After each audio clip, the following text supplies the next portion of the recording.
Important public health message, so I need you to stop and listen.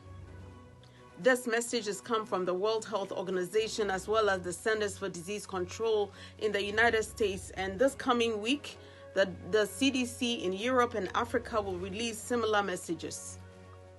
It has to do with COVID-19 and a syndrome called Kawasaki syndrome.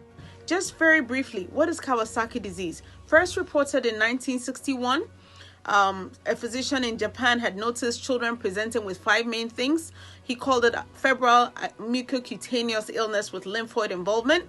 5 things, or at least 5, a mnemonic of 5s. Children were less than 5 years old. They had fever of more than 5 days. They had 5 clinical symptoms. Don't forget, red eyes, beefy red tongue that looks like a strawberry, lymph node involvement, hands and palms and soles of the feet that look red with swollen hands and feet, as well as a red rash. So don't forget I want clinicians around the world to remember the syndrome. 2, if you're a parent, I want you to be able to recognize this. And 3, if you're a policymaker, you need to add this to your guidelines for testing for COVID-19. And finally, this has important breakthrough information for management of COVID-19 called multi-systemic inflammatory syndrome in children and adolescents. The CDC called it multi-system inflammatory syndrome in children. Infections usually manifest with inflammation. Now, inflammation is a term that generally describes our body's response to anything foreign. It could be something you got a cut, something your arm broke, any type of injury is characterized by inflammation, meaning your body is responding to it. And there are 4 things that characterize inflammation: redness, swelling, pain, and disability. On the outside, internally, what is actually happening is that the body's white cells and immune cells usually rush to an area of injury to try and repair it. And it usually manifests with these things. So whenever somebody has an infection, we expect them to mount a fever, have what was called a high white cell count, and sometimes increased inflammatory markers. And therefore, we know there's something wrong. And this ranges from malaria to tuberculosis to any type of infection you can think about. Then in 1960, something unusual happened.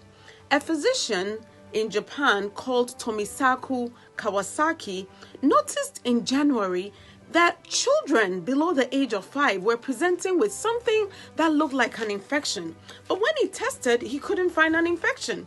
He noticed 5 things, and I have the paper here which he published in an allergy journal in Japan. The title was Acute Febrile Mucocutaneous Syndrome with Lymphoid Involvement with Specific Desquamation of the Fingers and Toes in Children.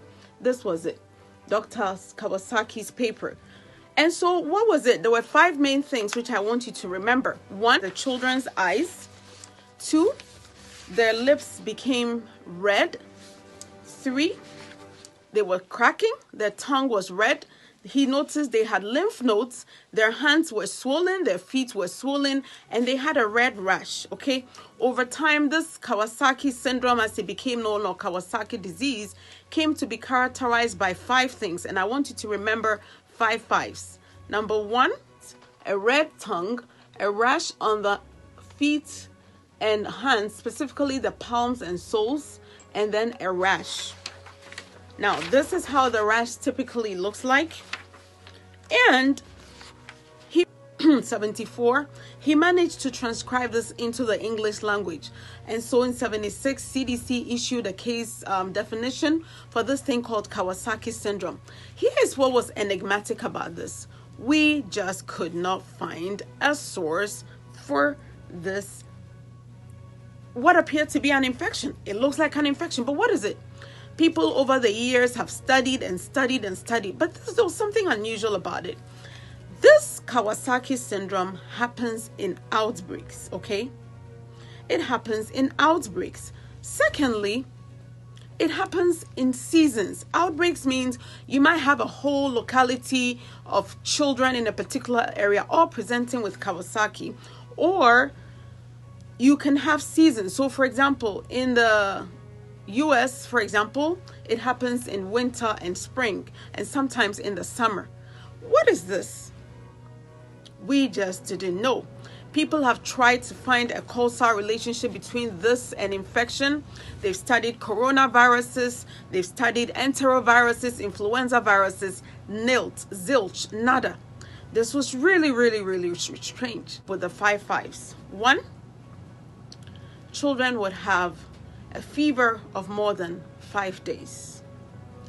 2, it was more common in children below the age of 5.